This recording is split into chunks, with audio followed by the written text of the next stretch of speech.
வணக்கம். Social media பூரா இப்போ ஒரே பேச்சா இருக்கு. அது சூப்பர் ஸ்டார் பிரபாஸோட புது படமான தி ராஜா சாப் பத்தி தான். ஒரு பக்கம் ஹிட்னு சொல்றாங்க, இன்னொரு பக்கம் மிஸ்ன்னு சொல்றாங்க. ஏன் இப்படி ஒரு பெரிய விவாதம்? வாங்க இத பத்தி கொஞ்சம் டீடைல்டா பார்க்கலாம். உங்களுக்கே தெரியும், பாகுபலியோட அந்த பிரம்மாண்ட வெற்றிக்கு அப்புறம் பிரபாஸுக்கு ஒரு சரியான பிளாக் பஸ்டர் இன்னும் அமையல. சோ இந்த பொங்கல் ரிலீஸ் கண்டிப்பா ஒரு பெரிய கம்பேக் ஆயிருக்கும்னு எல்லாரும் எதிர்பார்த்தாங்க. சரி, ஏன் இப்படி ரெண்டு விதமான கருத்துகள் வருதுன்னு புரிஞ்சுக்கிறதுக்கு முதல்ல இந்த படம் என்ன ஜானர், என்ன கதைன்னு பாத்திரலாம் வாங்க. இந்த படம் ஒரு ஹாரர் காமெடி. ஆக்ஷன் ஹீரோவா கலக்கிக்கிட்டு இருந்த பிரபாஸ் திடீர்னு இந்த மாதிரி ஒரு ஜானர்ல நடிக்கிறாருன்னு உடனே நிறைய பேருக்கு ஒரு பெரிய ஆச்சரியம்தான். படத்துல பிரபாஸ் ஒரு சம ஸ்டைலான ரோல்ல வராரு. அவருக்கு ஈக்குவலா வில்லனா சஞ்சய் தத் மிரட்டி இருக்காரு. கதைக்களம் ஒரு கிளாசிக்கான பேய் பங்களா கதை தான். ஆனா படம் பார்த்தவங்கள முதல்ல யோசிக்க வச்ச ஒரு விஷயம் என்ன தெரியுமா? அதோட ரன்னிங் டைம். அடேங்கப்பா, கிட்டத்தட்ட 189 நிமிஷம், அதாவது 3 மணி நேரத்துக்கும் மேல. இதுதான் நிறைய பேருக்கு ஒரு பெரிய குறையா தெரிஞ்சிருக்கு.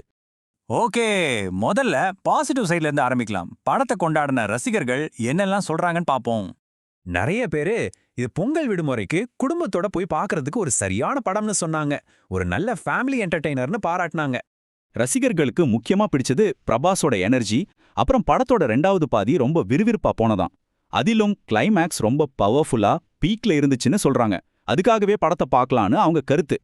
ஆனா ஒரு பக்கம் இப்படி பாசிட்டிவ் விமர்சனம் வந்தாலும் இன்னொரு பக்கம் குறிப்பா சோஷியல் மீடியால பயங்கரமான நெகட்டிவ் விமர்சனங்களும் குவிஞ்சது.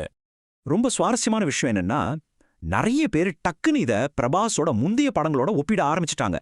ஆதிபுருஷ்க்கு அப்புறம் இது ஒரு இன்னொரு தோல்வி அப்படின்ற மாதிரி கருத்துக்கள் வேகமா பரவ ஆரம்பிச்சுது. நெகட்டிவ் கமெண்ட்ஸ் பெரும்பாலும் படத்தோட டெக்னிக்கல் விஷயங்களை தான் குறி வச்சது. ரொம்ப நீளமான படம், திரைக்கதை ரொம்ப வீக்கா இருக்கு, சிஜி சரியில்லை, தேவையில்லாத பாட்டு, ஏன் சவுண்ட் மிக்சிங் கூட சரியில்லைன்னு அடுக்கடுக்கா குறை சொன்னாங்க. ஆன்லைன்ல ட்ரோல்ஸ் இதோட நிறுத்தல. சில சீன்களை எடுத்து மீம்ஸ் போட்டு கலாச்சாங்க. அது மட்டும் இல்லாம படம் ரிலீஸ்க்கு முன்னாடி டைரக்டர் ரொம்ப நம்பிக்கையா பேசினதை கூட கிண்டல் பண்ண ஆரம்பிச்சிட்டாங்க. பாத்தீங்களா, ஒரே படத்துக்கு எப்படி ரெண்டு முற்றிலும் எதிரான கருத்துக்கள்? அப்போ இதுதான் உண்மையா இருக்கும். வாங்க பார்க்கலாம்.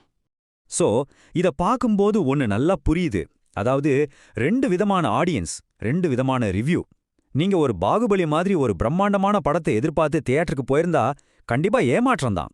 ஆனா சரி, சும்மா ஒரு டைம் பாஸுக்கு ஒரு படம் பார்க்கலான்னு போனவங்களுக்கு இது ஓகேவா இருந்திருக்கு. ஆக மொத்தம் நீங்க என்ன எதிர்பார்த்து போனீங்கன்றதுதான் உங்க ரிவ்யூவை முடிவு பண்ணிருக்கு. இதெல்லாம் பார்த்துட்டு கடைசியா நம்ம மனசுல ஒரு கேள்வி எழும்புது. ஒரு பெரிய கம்பேக் கொடுக்க வேண்டிய இடத்துல இருக்கிற ஒரு பேன் இண்டியா சூப்பர் ஸ்டாருக்கு ஒரு தடவை பார்க்கலாம் சுமார் அப்படிங்கிற மாதிரி ஒரு படம் போதுமா? நீங்க என்ன நினைக்கிறீங்க? என்ன நேயர்களே, இந்த வீடியோ உங்களுக்கு முழுமையாக பிடித்திருக்கும் என்று நான் நம்புகிறேன். மறக்காம லைக் பண்ணுங்க, ஷேர் பண்ணுங்க, சப்ஸ்கிரைப் பண்ணுங்க.